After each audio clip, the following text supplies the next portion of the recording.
In our first story, we take you back to some of the scenes from January's historic referendum, and we highlight some post-referendum issues which are currently being discussed by the two comprehensive peace agreement partners. Believed to be the oldest voter, 115-year-old great-grandma Rebecca Kidden arrived at a polling center to vote in Southern Sudan's historic referendum. Rebecca was among 4 million Southern Sudanese who went to the polls to vote for either a unified Sudan or for separation. Voters said they had been waiting for this for many years. I am very excited, I'm very happy. I'm very happy, why? Because this is the moment that we were waiting for.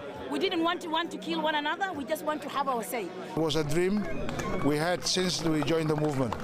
It has always been there. Now to see it coming today, I feel very happy that these people, I have now been able, we have throughout the struggle in order to bring this day. And this day was definitely coming. During this period, a somber feeling engulfed the residents of the north.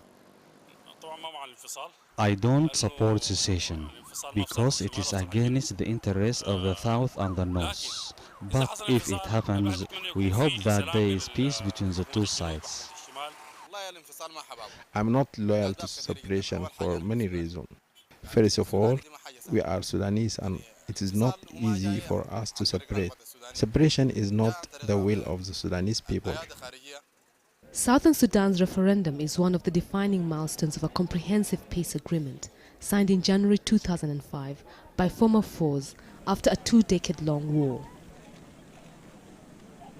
The announcement of the referendum results confirmed there was no turning back for Africa's largest country, with the South voting 98% for separation. Africa's biggest country would now be split into two, making it no more Africa's largest.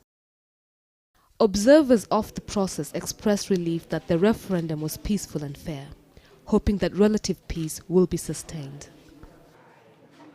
While the referendum, if successfully implemented, will mark the beginning of a new political dispensation, structurally and otherwise, in governance, both in the north and south, I would hope that they carry out that mission with diligence and seriousness enough, so that the international community will be persuaded not only to continue the help that they have been rendering, but to step it up. It is with this diligence and seriousness that post-referendum arrangement negotiations, which started some time before the referendum, are expected to progress. The ongoing discussions, which are being backed by the African Union High Implementation Panel on Sudan, under the patronage of former South African President Thabo Mbeki, have now taken center stage as the parties work on some unresolved issues, which include a decision on ABA, border demarcation and delimitation, security arrangements, oil, citizenship and a new currency for the South, among other crucial issues. These issues are difficult in nature and complicated and requires a lot of negotiations, a lot of facilitations and support from the international communities. And we've been just doing that, trying to help the parties to arrive at the right and sustainable solutions for all the problems, whether it's leftover from the CPA issues or whether it's post-referendum arrangements. The future of ABA and border demarcation are two main outstanding CPA issues.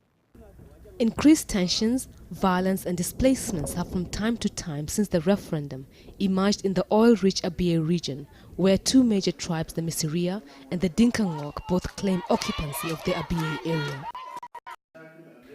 Under the CPA, the Abyei Boundary Commission was formed to define and demarcate the area of the 9 Dinka chiefdoms, but this was not achieved. The matter was referred to the Permanent Court of Arbitration in The Hague. It was expected that this issue would be resolved before the referendum and that people in the Abyei area would vote in a simultaneous referendum on whether they would join the South or remain in the North. Additionally, border demarcation still remains a sore thumb, with about 500 kilometers of the North-South border yet to be agreed upon.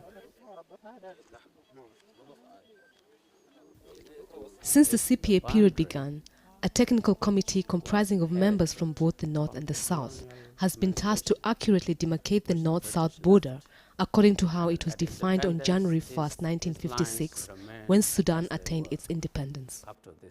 While the South has made a decision that it will print a new currency, and while some of the security agreements have seen the withdrawal of numerous forces belonging to the joint integrated units, except in some oil fields and in Abyei, wealth sharing of oil revenues and other natural resources, which will change ownership of the resources come July 9th, when the South becomes independent, are still being discussed.